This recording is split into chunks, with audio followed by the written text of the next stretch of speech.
In a small village, there was a 15-year-old boy named Leo who dreamed of becoming a renowned artist. He had talent, his brush strokes were sharp, his art full of emotion. Leo poured himself into competitions, tirelessly creating, longing for recognition and admiration.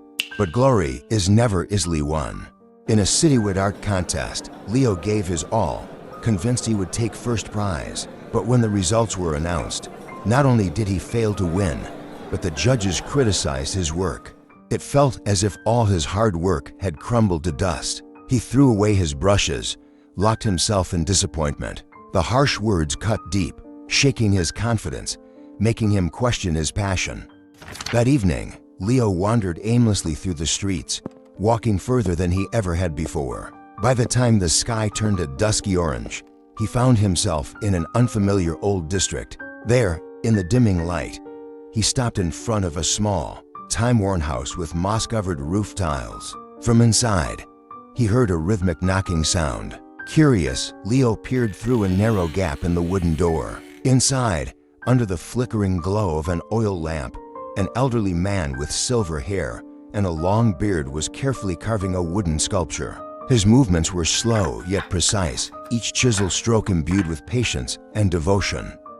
Not as if he were breathing life into the wood itself. Leo stood still, mesmerized. There was something captivating about the old man's quiet determination. Sensing his presence, the old man looked up and met Leo's gaze. Instead of surprise, his face broke into a warm smile as he gently beckoned. "Come in, young man." Leo hesitated, then stepped inside. The small house was simple, but it radiated warmth. The scent of wood, beeswax candles, and the quiet hush of time made the space feel almost sacred. The old man set down his tools and looked at Leo with eyes both wise and kind. "Why are you here, child?" Leo hesitated.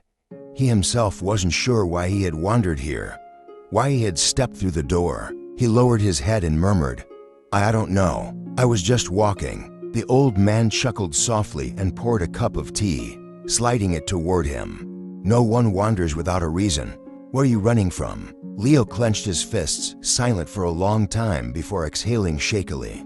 And for the first time, he admitted everything: his dream, his failure, the words that had wounded him so deeply he no longer dared to pick up his brush.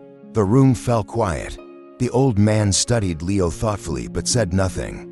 Then, without a word, he stood up and walked into the kitchen. Moments later, he returned with a candle in one hand and a firework stick in the other. He stepped outside and lit the firework. With a whoosh, it shot into the air, bursting into dazzling sparks that momentarily illuminated the sky. Leo's eyes widened in awe, but as quickly as it appeared, the light faded, leaving only a wisp of smoke curling into the dark. Then the old man lit the candle and placed it between them. Its small, steady flame flickered gently but held firm. Looking into Leo's eyes, he asked, "Which flame do you think is stronger?" Leo hesitated. "The firework, I suppose. It was brighter, more spectacular." The old man chuckled, his voice calm yet profound. "Yes, fireworks explode brilliantly, demanding attention, but they burn out in an instant, leaving nothing behind. That is the flame of arrogance, of fleeting success, of empty recognition." He pointed to the candle. "This flame, however, burns quietly, steadily. It does not shout for attention, yet it endures. It gives warmth, light, and guidance. This is the flame of patience, of true passion, of lasting value." The old man fell silent for a moment before continuing. "Because the brightest flame is not always the one that burns the longest. So please, do not exhaust yourself chasing momentary brilliance. Protect your flame. Let it burn steadily for as long as you walk this path."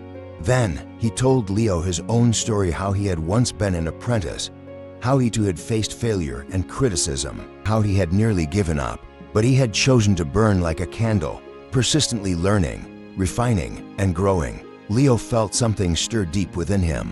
He realized he had been too impatient, too focused on winning instead of truly loving his craft. He had let his desire for success overshadow the very reason he started painting in the first place. He looked at the old man, eyes gleaming with newfound determination. "I understand now. I won't give up. I'll be patient. The old man smiled and placed the candle in Leo's hands. "Keep this. Whenever you feel lost, light it, and remember tonight's lesson." That night, back in his room, Leo lit the candle. Its soft glow filled the darkness. He picked up his brush and, for the first time in a long while, painted not for praise, not for a competition, but for himself. His strokes were no longer stiff with effort, but flowed freely, carrying the quiet warmth of his heart. As time passed, Leo changed. He stopped chasing contests and instead focused on honing his skills, seeking inspiration from the world around him. He painted the ordinary, the unseen, the heartfelt. Years later, Leo returned to the old house. The wooden door creaked as he stepped inside. Everything was as he remembered, except for one thing: there was no old man. On the table, a finished wooden sculpture sat, smiling at him.